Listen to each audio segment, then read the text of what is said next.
un plus à essayer de minimiser l'accident. Vous l'avez dit, vous accordez beaucoup d'avantages aux clients et dans le même temps, le prix des motos baisse. Est-ce que souvent, il n'arrive pas à des interrogations au niveau de la clientèle? On ne vous interpelle pas par rapport à la fraude parce que les gens pensent que les Libanais font souvent dans la fraude. En fait, la fraude, aujourd'hui, c'est un phénomène mondial. Ça ne s'arrête pas chez les Libanais. Les Libanais, c'est comme tout peuple dans le monde. Il y a des bons et des mauvais.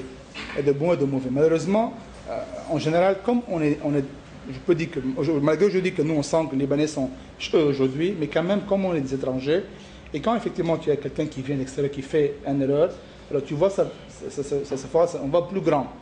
Aujourd'hui, nous, à notre niveau, on ne voit pas de différence entre un Libanais qui fraude ou un Burkinabé ou un Ivoirien, etc. Un fraudeur, c'est un fraudeur. Et on demande à l'État de prendre tous les mesures disponibles, effectivement, que ce fraudeur rentre vraiment dans les brigades de loi. Aujourd'hui, qui concerne le moto, en fait, les prix sont baissés dû de la concurrence, sincèrement. Aujourd'hui, on ne peut pas frauder pour 10 ans. Parce que nous, chaque fois, on a eu des gens qui nous accusaient que Megamonde fraude, Megamonde a des trucs spéciaux, Megamonde, la douane, etc. On dit que non. En général, le fraudeur, c'est quoi? C'est un voleur. Et le voleur, en général, c'est quelqu'un qui a peur. Il n'aime pas sortir dans la lumière, il préfère se cacher. Et ce n'est pas le cas du groupe Megamonde. Nous, on est toujours dans la presse, on est transparent, et on ne peut pas frauder de 10 ans sans que les gens nous attrapent. On ne veut pas toujours du groupe Megamonde. Maintenant, qui concerne les autres, vraiment, je ne vais pas parler à leur place, mais je demande vraiment à tous les comités libanais, tout le monde en fait, de respecter les lois. C'est mieux comme ça, parce qu'en fait, c'est ça qui fait qu'après, tu as une atmosphère qui est bien, et ça avance pour tout le monde. Mais les commerçants vous reprochent une concurrence déloyale. Vous êtes importateur, vous êtes grossiste, vous êtes détaillant. En fait, non, c'est pas comme ça, parce qu'on a déjà des grossistes qui travaillent avec nous depuis 10 ans. Et notamment, je pense que tout le monde connaît l'établissement Naré et Frères, qui est un grossiste depuis longtemps. Il y a l'établissement Drago et Frères, il y a l'établissement Zungrana Issa et Frères. Tous ces gens sont nos clients. En fait, on a créé, comme on a dit avant, une société qui est Megamonde Distribution, quand même de faire distribution de nos produits. Mais le groupe Megamonde, en tant que groupe, on ne vend pas en détail. Aujourd'hui, le groupe Megamonde vend aucune moto en détail. Megamonde vend à Megamonde Distribution, qui est une société qui est vraiment, elle n'a rien. En fait, on est actionnaire, mais on n'est pas actionnaire 100%.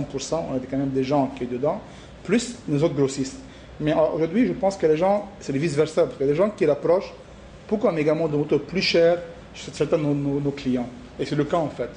En cas, tu vas à Moto JC, tu peux étonner comment on trouve une moto, par exemple, à 450 000 ici, et on trouve chez un revendeur à 400 000. Les gens demandent comment eux ils ont moins cher. On dit non, parce que nous, on tient à stabiliser le prix. Parce que nous, on peut vendre des motos moins chères, mais on n'a aucun intérêt, parce qu'on va casser nos commerçants. Tout le monde sait que Megamonde de motos sont plus chers que nos commerçants. En fait, pour donner la chance à nos commerçants qui viennent, qui investissent chez nous, qui met son argent, qui gagnent après. Aujourd'hui, jusqu'à maintenant, nos chaînes de commerçants sont en train de grandir. Cette année, on a eu pratiquement 2 ou 3 nouveaux clients qui sont venus vers nous. En cas, effectivement, ils sentaient qu'il n'y a pas de bénéfice, ils ne vont jamais venir travailler avec nous. Alors ça, nous, on est trop prudents sur cet aspect que nos commerçants gagnent de l'argent et avancent avec nous. Parce qu'on ne peut pas avancer tout seul, ce n'est pas possible. Bon, ma préoccupation, c'était par rapport à la sécurité routière. Et Megamonde est une société citoyenne. Bon, vous soutenez l'État, comme ce qu'on vient d'apprendre. Mais est-ce qu'au-delà, une structure comme le Code Afrique, ici présent, qui est porteur, par exemple,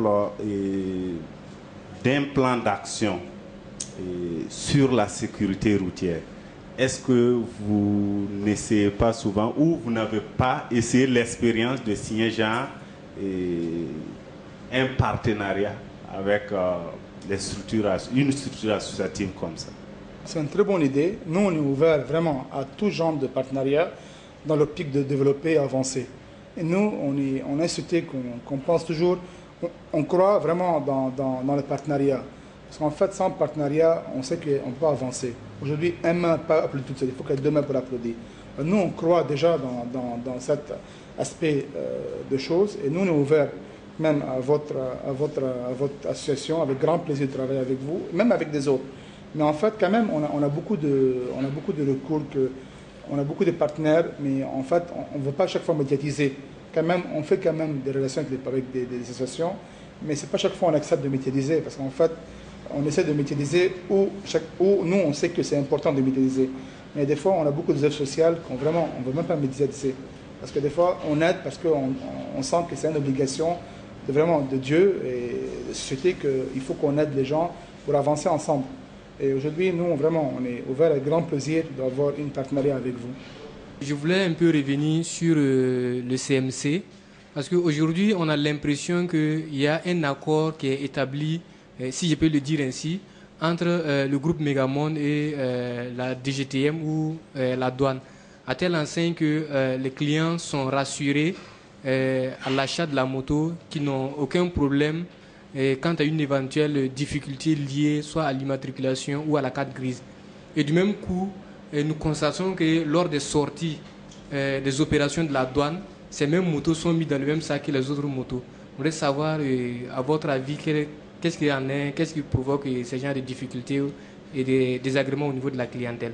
Les accords qui entre nous, des GTM, c'est un accord précis. En fait, c'est pour faire en fait, les cartes grises et faire les plaques après.